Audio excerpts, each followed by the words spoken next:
तकरीबन 20 बंदे भाई पास आ गए थे तो सारे टोटल ही रिजेक्ट ने, किसी बंदे का भी अप्रूव नहीं होया बेचारे का। सारे रो रहे हैं बेचारे, रिफ्यूजल लेटर फॉरन तैयार है। बिस्मिल्लाहिर्रहमानिर्रहीम, अस्सलातु वस्सलामु अलैका या सय्यदी या रसूलुल्लाह। क्या हाल है दोस्तों, उम्मीद करता हूँ खैर खैरियत से होंगे। दोस्तों आज जिस टॉपिक के ऊपर मैं वीडियो बना रहा हूँ वो है रोमानिया एम्बेसी से पासपोर्ट रिटर्निंग की अपडेट। आज काफी दोस्तों के पासपोर्ट रिसीव होने थे, वो एम्बेसी गए हुए थे, उनसे तो तमाम डिटेल्स मुझे मिली, वो आप लोगों तक आज की वीडियो में शेयर करेंगे। इनके इंटरव्यूज कब हुए, पासपोर्ट रिसीविंग की ईमेल्स कब आई, इससे आप लोगों को ये आइडिया हो जाएगा कि इंटरव्यू के कितने दिन बाद पासपोर्ट रिसीविंग की ईमेल्स आ रही है, कितने पासपोर्ट एम्बेसी ने रिटर्न किए, उनमें कितने के वीजास लगे थे, कितने के वीजे रिजेक्ट हुए, ठीक है। और उसके अलावा क्या रीजन होती है वीजा रिजेक्ट होने की, मोस्टली जो होती है वो आप लोगों को भी बताऊंगा। उसके अलावा दोस्तों मैं काफी देर से इस टॉपिक के ऊपर वीडियो नहीं बना रहा था, उसकी रीजन यही थी कि बिजी होता हूं तो इसलिए वीडियो नहीं बना सकता। आज मुझे इन्फॉर्मेशन मिली थी, कुछ दोस्त जो गए उन्होंने सारा कुछ डिटेल्स मुझे बताई, तो मैंने सोचा मैं अभी थोड़ी देर पहले जॉब से आया था तो मैंने सोचा अभी एक वीडियो बना के तो आप लोगों तक जो है अपडेट शेयर कर देता हूँ, ठीक है। अदरवाइज फिर वो लेट हो जाता है तो फिर मुझे टाइम नहीं मिलता। तो बढ़ते हैं दोस्तों अपने टॉपिक की तरफ। इससे पहले जिन दोस्तों ने अभी तक चैनल को सब्सक्राइब नहीं किया लाजमी सब्सक्राइब कर दें। वीडियो दोस्तों अगर आपको अच्छी या हेल्पफुल लगे तो लाजमी वीडियो को लाइक एंड शेयर भी कर दिया करें। तो सबसे पहले दोस्तों हम बात करेंगे कि उनके इंटरव्यूज कब हुए थे और उनको ईमेल्स जो है वो कब आई और उनकी रिसीविंग जो कि आई थी उसकी डिटेल फिर बाद में बताऊंगा। तो दोस्तों इनके इंटरव्यूज तकरीबन जो सितंबर चल रहा है, सितंबर के सेकंड वीक में मोस्टली लड़कों के इंटरव्यूज हुए थे जिनकी पासपोर्ट रिसीविंग की ईमेल्स फ्राइडे वाले दिन आई थी और मंडे वाले दिन जिनकी कलेक्शन थी, ठीक है। तो इससे आप लोग आइडिया लगा लें कि तकरीबन मेरा ख्याल अगर आप 10 सितंबर को जिसका इंटरव्यू हुआ था तो उसकी ईमेल फ्राइडे को आई थी, तो आज 30 सितंबर है, तो मतलब 15 से 17 और 18 या 20 दिन कह लें, 15 से 20 दिन के अंदर अंदर पासपोर्ट रिसीविंग की ईमेल आ रही है आजकल।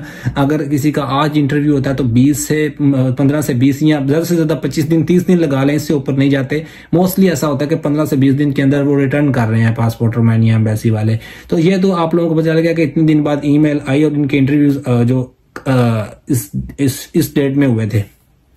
अब बातें हैं कि कितने पासपोर्ट रिटर्न हुए और उनमें वीजा रेशो कैसी रही और कितने वीजा लगे, कितने रिजेक्ट हुए। दोस्तों जो मुझे इन्फॉर्मेशन मिली है 2-3 जगहों से इन्फॉर्मेशन, 2-3 दोस्त जो गए हुए थे और उसके अलावा भी कुछ दोस्तों ने मुझे इन्फॉर्मेशन प्रोवाइड की, तो उसमें मुझे यही इन्फॉर्मेशन मिली जो पासपोर्ट आज रोमानिया एम्बेसी में दोस्तों रिटर्न हुए हैं ना, वो ऑलमोस्ट 50 के करीब, 50 के करीब आप पासपोर्ट कह सकते हैं, ठीक है। कमोबेश इसमें हो सकती है क्योंकि हर बंदा प्रॉपर वहां पे नहीं रुका रहता, जिसको जैसे ही पासपोर्ट मिलता है वो चला आता है। कुछ लड़के जो ज्वाइंट तक रुके उन्होंने इन्फॉर्मेशन प्रोवाइड की, वो तकरीबन 50 के करीब आप उसको कह सकते हैं, 45 to 50 के करीब पासपोर्ट जो है वो रोमानिया एम्बेसी ने दोस्तों आज ही रिटर्न किए हैं। और उनमें जो वीजा रेशो रही है, वीजा रेशो रही है, कितने पासपोर्ट रोमानिया जिनके वीजा लगे हैं और कितनों के वीजा रिफ्यूज हुए हैं, उसकी रीजन क्या हो रही है।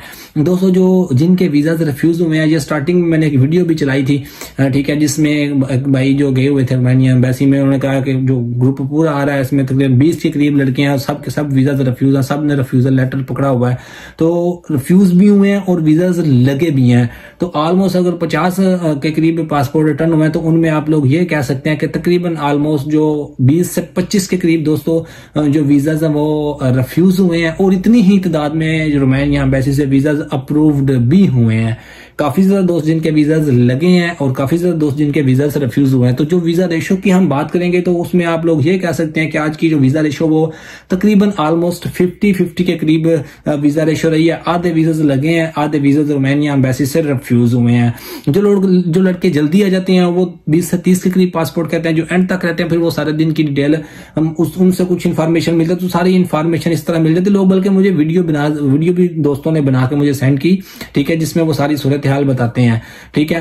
तो दोस्तों ये सूरत हाल थी, वीजा रेशो आप लोगों को बता दिया, पासपोर्ट रिटर्निंग का बता दिया। अब बातें हैं लास्ट और इम्पोर्टेंट टॉपिक के ऊपर कि रोमानिया एम्बेसी ने जिनके वीजा रिफ्यूज किए हैं उनकी क्या रीजन रही है, क्यों वीजा रिफ्यूज किए हैं और रिफ्यूजल लेटर में उन्होंने क्या मेंशन किया है।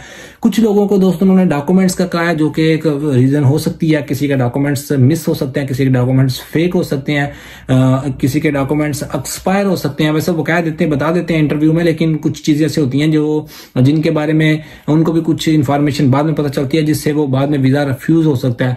ठीक है, कंपनी के मामला हो जाते हैं तो वीजा रिफ्यूज होता है, लेकिन ये शाज़ो नाज़र होता है। मोस्टली जो वीजा रिफ्यूजल की दोस्तों रीजन रोमानिया एम्बेसी वाले लगाते हैं, वो कहते हैं कि आप हमें सेटिस्फाइड नहीं कर सके, आप हमें इंटरव्यू में सेटिस्फाइड नहीं कर सके।